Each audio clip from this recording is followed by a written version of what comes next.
પાકિસ્તાની ગેંગસ્ટરના નામે fake ID ચલાવતો યુવક ઝડપાયો. એસઓજીના દળોમાં ગાંજો, દેશી બંદૂક અને નકલી નોટો જપ્ત. કચ્છ જિલ્લાના ભુજમાં પાકિસ્તાની કુખ્યાત ગેંગસ્ટર શાહનવાઝ ભટ્ટીના નામે સામાજિક માધ્યમ ઇન્સ્ટાગ્રામ પર બનાવટી ઓળખ ઊભી કરનાર અને તેનું અનુસરણ કરનાર યુવક વિરુદ્ધ પોલીસે લાલાંક કરી છે.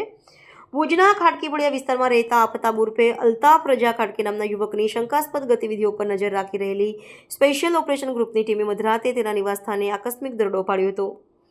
આ તપાસ દરમિયાન પોલીસને યુવકના ઘરમાંથી વાંધાજનક સામગ્રી અને પ્રતિબંધિત ચીજવસ્તુઓ મળી આવતા સનસનાટી મચી ગઈ છે. પોલીસ દ્વારા કરવામાં આવેલી સઘન તલાશ દરમિયાન આફતાબના ઘરેથી છૂટક વેચાણ માટે રાખવામાં આવેલો 33,450 રૂપિયાની કિંમતનો 669 ગ્રામ ગાંજો મળી આવ્યો હતો.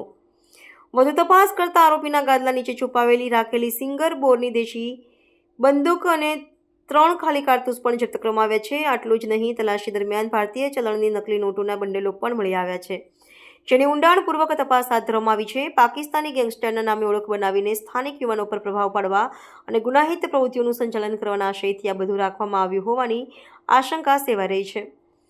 ભુજ પોલીસે આ મામલે નાર્કોટિક્સ, ડ્રગ્સ અને સાયકોટ્રોપિક સબસ્ટન્સ એક્ટ, એનડીપીએસ અને આર્મ્સ એક્ટ સહિતની વિવિધ કલમો હેઠળ ગુનો નોંધી આરોપીની અટકાયત કરી છે. પોલીસ હવે દિશામાં તપાસ કરી રહી છે કે આરોપીના હથિયારો અને નશીલા પદાર્થો કોણે પહોંચાડ્યા હતા અને શું તેનો કોઈ આંતરરાષ્ટ્રીય ગુનાહિત ગેંગ સાથે સીધો સંપર્ક છે કે કેમ.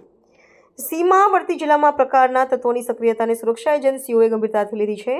આગામી સમયમાં આરોપીને ન્યાયાલયમાં રજૂ કરી તેના રિમાન્ડ મેળવવાની તજવીજ હાથ ધરાશે, જેથી આ ગુનાહિત નેટવર્કના મૂળ સુધી પહોંચી શકાય.